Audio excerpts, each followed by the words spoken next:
We are first introduced to Stas, a vampire living in the demon world. He is the boss of his territory in hell.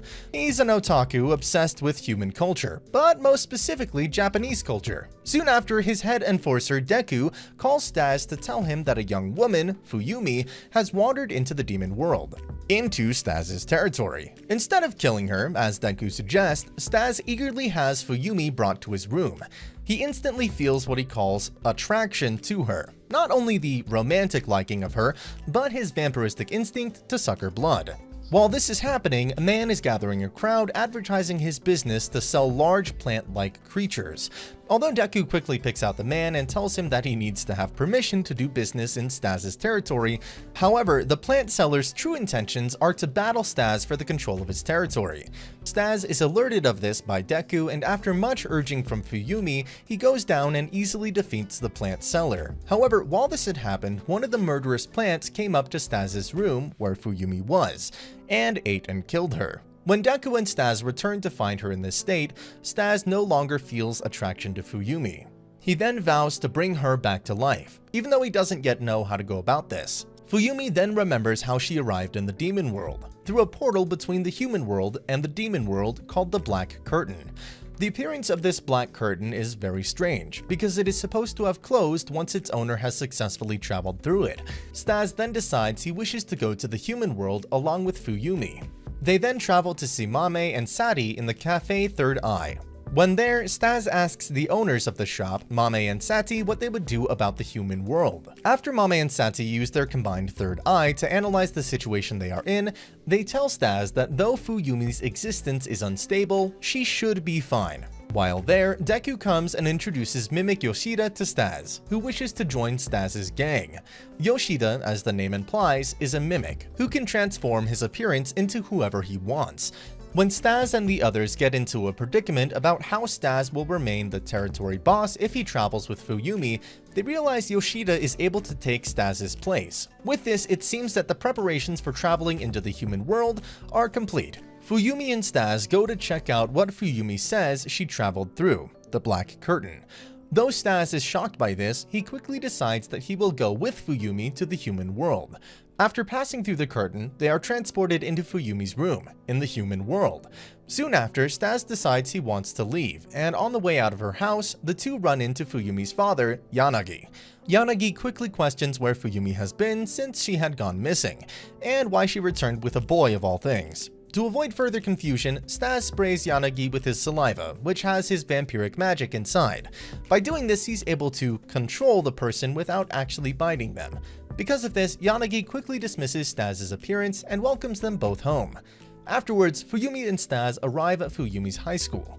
After a little time there, Fuyumi begins to realize her situation as a ghost. When she speaks to her friends, their memories begin to clash, and soon she's noticed less and less. As the weight of the situation begins to affect her, Stas returns to her and points out that she is starting to disappear in this world. Her legs and arms begin to fade, and she is literally disappearing. In order to keep her safe, Stas allows Fuyumi to take some of his magic by having her drink a drop of his blood. He again vows to always keep her safe. Though the magic is initially too powerful, Fuyumi turns back to her normal ghost self. Soon afterwards, Stas decides it's time to return to the demon world, so that he regains enough energy later to travel to Akihabara. Stas then questions about the whereabouts of Fuyumi's mother, and we learn that she does not know. As they return to Fuyumi's room, they are met by Belle Hydra Belle, a treasure hunter and sorceress of spatial magic. She introduces herself and explains that she knows that Mimic Yoshida is replacing Stas in the demon world, since she is able to see in any part of space as long as a frame is created to look through. Belle tells the two that she's the owner of the Black Curtain, and that she's trying to figure out the mystery of how she left her curtain open, even after she put it away properly. Belle then describes that Fuyumi and Stas must pay a fine for using her curtain, and she decides a total of 60 million yen. However, the two obviously think that that's ridiculous, so Belle quickly punishes them by transporting Stas to a random street in the human world, while Belle hangs on to Fuyumi and threatens to kidnap her if Stas does not retrieve a certain item for her. Stas then travels down to the store Oniglo and meets the store owner. Because Bell only told him he would know the item when he gets there, Stas questions the owner and is quickly led to a special room. To Stas' surprise, the prized item is a pair of ogre undies, and he must battle the store owner in order to get them. In the meantime, Belle is explaining to Fuyumi that the curtain she put up is no longer hers, and it was stolen from her by someone very powerful. Because of this, she is not able to put the curtain away, and is instead looking for the person who did it. This is why she made Stas fight the store owner, to see just how powerful he is. Back in Uniqlo, Stas quickly and easily defeats the store owner, and shows Belle that he is very strong. However, she knows after an explanation by Fuyumi that he did not steal the curtain. However, she does know something that may help Fuyumi return to life. She mentions the Book of Human Resurrection, and says that it is in Wolf's territory, an old enemy or friend of Stas. The three then decide to go and retrieve it. Stas and crew decide they must travel to the western part of Hell in order to retrieve the Book of Human Resurrection. They must go there because Baru said Wolf, the boss of the Western Territory, is in possession of the book. Because they don't want it to look like the start of a territory battle between Stas and Wolf, they decide to call upon the Chicken Brothers, the fastest transportation in the demon world. Though they run fast, they are very slow at counting money. After they finish counting their pay, the Chicken Brothers take Stas, Fuyumi, and Mame, Baru can simply use transportation magic when she feels like coming, quickly to the Western Territory. During the ride, Stas orders Mame to use his third eye to navigate a path to Wolf with the least amount of run-ins with others. However, Mame quickly realizes at the speed they're going, they will run head-on into Wolf and his two companions. Wolf and company, who soon see the carriage approaching, also realize they are on a collision course. Despite this, Wolf calmly uses his brute strength to slice the carriage in half.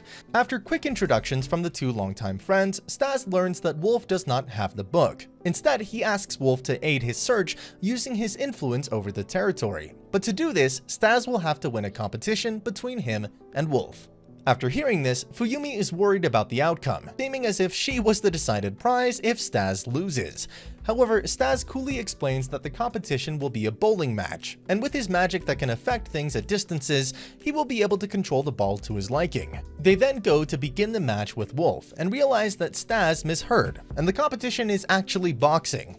Because of Wolf's physical magic affecting his strength, Wolf is at a clear advantage. The match soon begins, and Stas is quickly showing signs of losing. After a few minutes of getting beaten up, something happens to Wolf that causes him to become fatigued. Earlier in the match, Stas had grabbed onto Wolf and used this chance to bite Wolf and leave his tooth pierced into his skin. And that's the end of the video. As always, if you liked what you saw, subscribe to the channel. I'll be uploading lots of videos just like this, so I'll see you in the next one.